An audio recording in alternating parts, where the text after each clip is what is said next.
Kisah diawali dengan memperlihatkan seorang gadis yang sedang berkendara di jalanan dekat tebing, di mana longsor tiba-tiba terjadi yang membuat mobilnya oleng dan mengakibatkan mobilnya jatuh ke bawah jurang.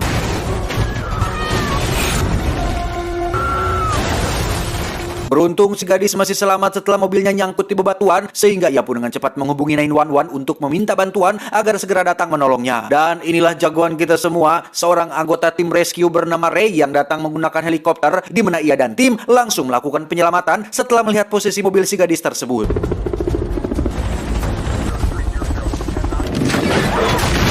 Dan ya, helikopter mau tidak mau harus terbang dekat dengan bebatuan setelah posisi mobil si gadis yang sulit dijangkau, sehingga disinilah momen tegang terjadi ketika Ray harus secepatnya mengeluarkan si gadis sebelum mobilnya jatuh ke bawah jurang.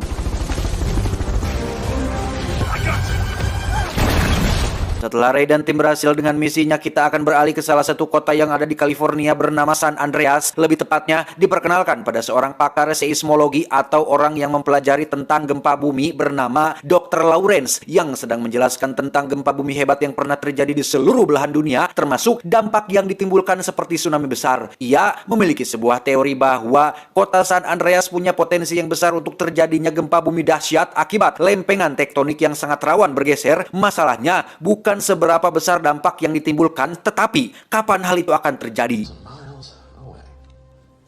Dia bernama Kim, rekan kerja Dr. Lauren yang juga sama-sama pakar seismologi, di mana ia baru saja mendapat getaran di sekitar bendungan besar, sehingga mereka berdua pun segera meluncur ke sana untuk menelitinya. Setibanya di sana, Kim memilih untuk masuk ke dalam bendungan demi bisa mendapatkan ruang untuk meneliti getaran yang terjadi, yang pada intinya apa yang Kim dan Dr. Lawrence ini lakukan bukan semata-mata karena hobi atau pekerjaan, melainkan untuk memprediksi gempa bumi yang mungkin terjadi sehingga masyarakat setempat punya waktu untuk mengevakuasi diri. Tak lama, getaran yang terjadi semakin lama semakin kuat sehingga Dr. Lawrence yang berada di atas pun segera menyuruh Kim untuk secepatnya keluar, tapi tiba-tiba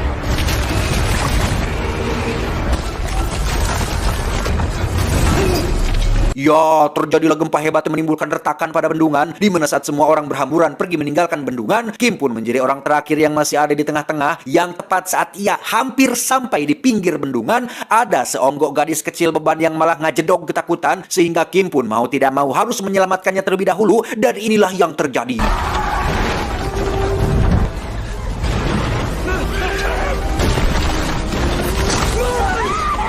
Seperti sudah bisa Anda tebak, si bocah berhasil selamat sementara Kim harus terjebak setelah kakinya tertusuk batang besi, sehingga Dr. Lawrence pun tak bisa berbuat apa-apa selain menyaksikan sahabatnya terseret bersama bendungan yang jebol. Kembali pada Ray yang sedang mengunjungi putrinya di rumah mantan istri dan suami barunya, ada Black, putrinya Ray yang sudah remaja, Emma, sang mantan istri, dan Daniel, suami barunya. Maksud hati ingin mengajak mereka makan malam demi agar bisa bersama dengan Black, putri kesayangannya. Ray justru malah harus mengalami kekecewaan tatkala Daniel mengajak putri dan mantan istrinya pergi, dan ada wacana tentang kepindahan mereka ke kota lain, sehingga semakin sulitlah Ray untuk bisa bertemu dengan putri kesayangannya tersebut. I'll get her back.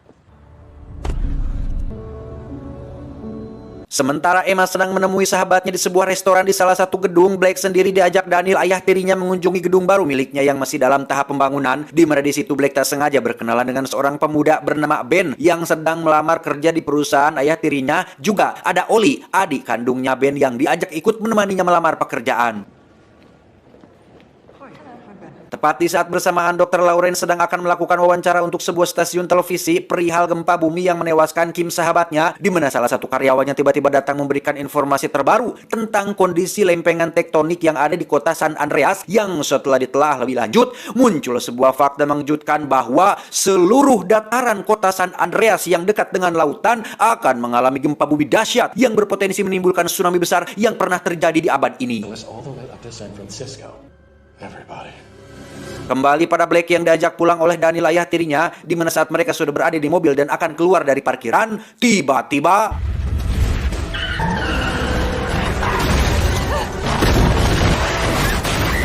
ya, Dr. Lawrence terlambat memperingatkan semua orang karena gempa yang ditakutkan pun sudah terjadi. Kaki Black pun terjepit kursi depan sehingga Daniel pun memutuskan untuk keluar mencari cara untuk melepaskannya. Namun, ketika gempa kembali terjadi, ia pun memilih untuk meninggalkan Black sendirian di sana dengan alasan akan mencari bantuan. I'll be right back. Daniel, don't! Please don't leave me alone! Daniel! Sesampainya di atas, boro-boro mencari bantuan, Daniel justru dibuat shock saat ia menyaksikan karyawannya tewas tertimpa reruntuhan sehingga alih-alih kembali kepada Blake, ia memilih untuk pergi keluar demi untuk keselamatan diri sendiri. Untungnya Ben yang masih ada di sana pun menyadari Daniel keluar sendirian dari tempat parkiran sehingga insting menolongnya pun seketika timbul untuk pergi ke parkiran dan mencoba mencari Blake yang sedang butuh pertolongan. Masih di waktu yang bersamaan, Emma yang kebetulan sedang teleponan dengan Ray pun mulai merasakan gempa saat melihat meja bergetar dan tiba-tiba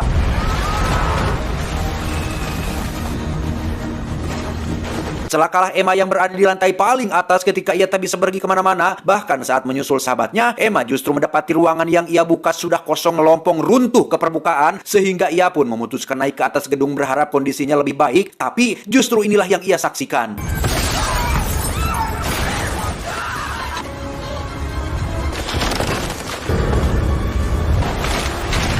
Dan sungguh sangat luar biasa ketika Emma menjadi satu-satunya orang yang berhasil selamat di gedung tersebut, di mana Ray yang sudah tiba di sana pun segera melakukan penyelamatan tepat saat sebuah gedung runtuh ke arah mereka. Tak cukup sampai situ saja, Ray masih harus berjuang menghindari gedung lain sehingga inilah yang terjadi.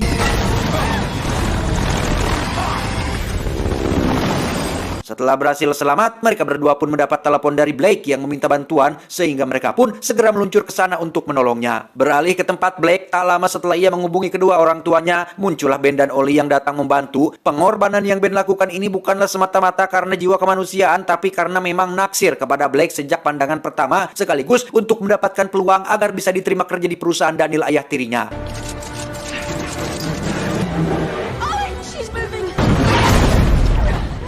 Setelah mereka bertiga berhasil keluar dari gedung, banyak sekali orang-orang yang berlarian mencari tempat aman, di mana Blake dan kawan-kawan sendiri memilih masuk ke sebuah toko elektronik untuk menjadi telepon satelit agar bisa kembali menghubungi Ray dan Emma untuk menentukan titik penjemputan. Yang ketika Emma dan Ben sedang sibuk-sibuknya, si Ollie malah menemukan sebuah senter laser dan main-main dengan benda tersebut. So how's your dad going to pick up?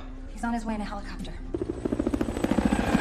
Daniel sendiri terlihat sedang bersama para orang-orang yang sedang berjalan santai menjauhi perkotaan. Dikira sudah aman, Daniel justru harus mengalami momen mengerikan ketika sebuah gedung besar runtuh yang menimbulkan hempasan dahsyat, di mana ia lagi-lagi menunjukkan keegoisannya ketika merebut tempat berlindung milik orang lain sehingga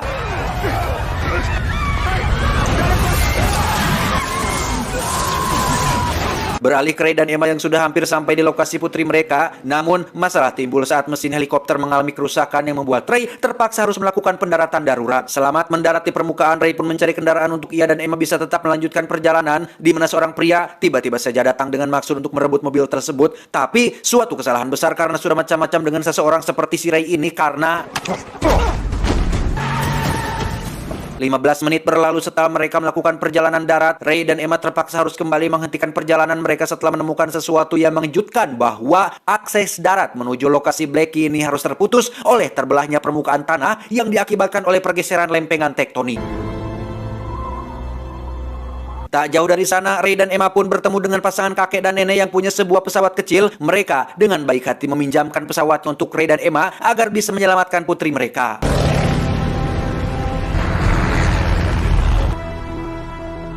Sesampainya di pusat kota, mereka melihat seluruh bangunan telah hancur sehingga kecil kemungkinan untuk bisa menemukan lokasi pendaratan, sehingga Ray memutuskan untuk melompat bersama Emma menggunakan parasut yang ada di sana.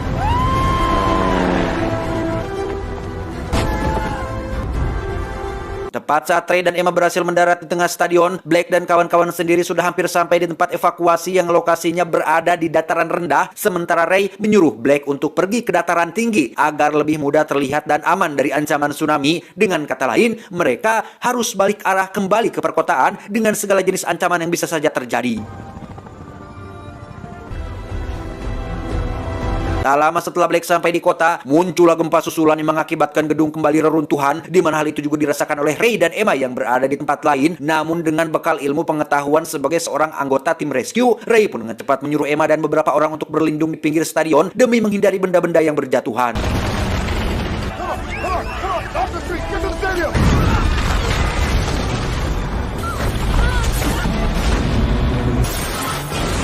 Akibat gempa barusan, satu kaki Ben pun terluka yang membuatnya harus berjalan terpincang-pincang. Namun meski begitu, mereka bertiga tetap melanjutkan perjalanan demi bisa diselamatkan oleh kedua orang tuanya si Blake.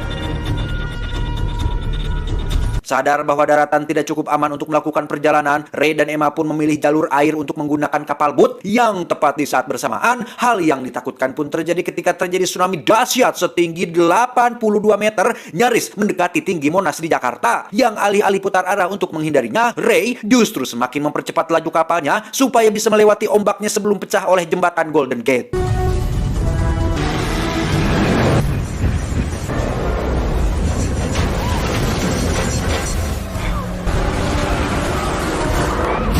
Dan ya, Daniel yang kebetulan sedang berada di tengah jembatan pun mau tertimpa kontainer di mana tsunami tersebut melahap habis jembatan Golden Gate, termasuk akan menghantam perkotaan tempat Blake dan kawan-kawan sedang berlindung di dalam gedung.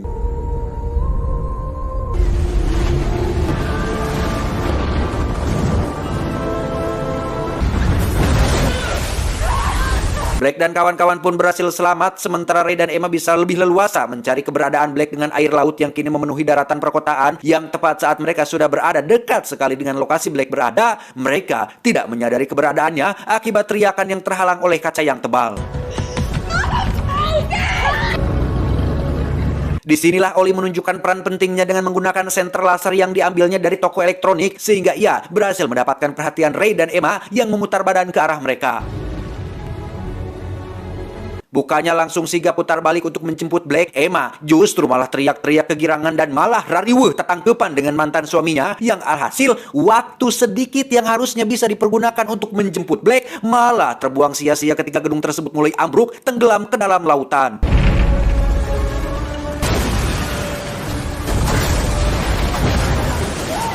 Oli berhasil selamat dan bertemu dengan band kakaknya, sementara Blake tak sengaja terseret arus yang membuatnya terjebak di lantai bawah tanpa ada jalan keluar sama sekali, di mana Ray sendiri langsung membawa kapalnya mendekati gedung tersebut. Yang tepat saat ia akan terjun ke dalam air, si Emma yang pikas sebelen pun lagi-lagi bertingkah dengan memanggil Ray untuk mendekatinya terlebih dahulu. Nampaknya berdrama-drama Ria lebih penting ketimbang keselamatan putrinya. Emma malah mengajak Ray untuk saling tatap-tatapan dulu sembari mengatakan, "Ray, ayo selamatkan putri kita. Apanan biar gak arek luncat beureun sia anu ngalilakeun mah Cici."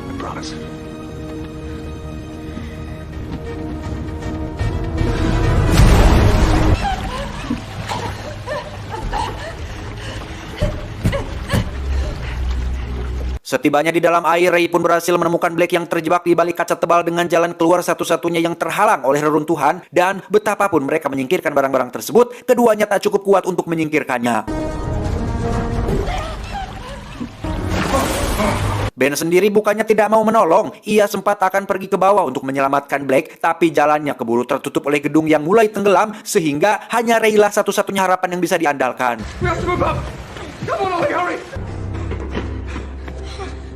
Ketika air sudah memenuhi seluruh ruangan tersebut, Blake sudah tidak punya kesempatan lagi untuk mengambil nafas, sehingga ia harus rela tenggelam tepat di hadapan ayahnya. Namun, menyaksikan putrinya sedang sekarat, jiwa-jiwa seorang ayah dalam diri Ray pun timbul hingga ia berteriak sajam, yang akhirnya berhasil menyingkirkan barang-barang yang menghalangi jalan masuknya.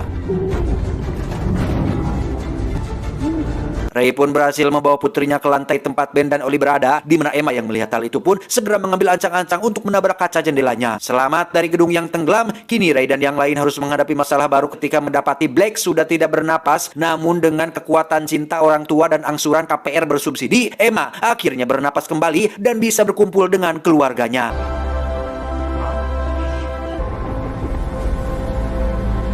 Setelah semua selesai, mereka pun melihat pemandangan pusat kota San Andreas sudah tertutup oleh air lautan dan mengira jika bencana sudah berakhir, tanpa sadar jika saat ini sebuah asteroid besar sedang menuju planet bumi, sehingga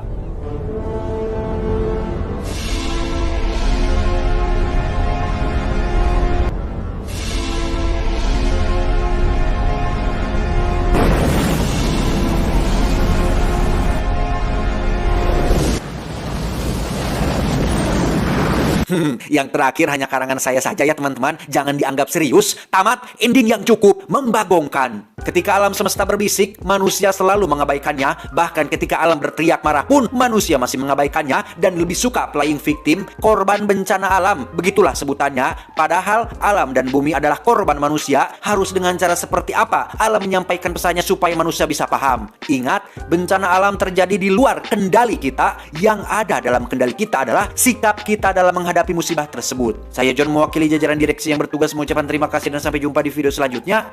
Adios, lemak jahat anggota PBB. Cuau, cuau, cuau.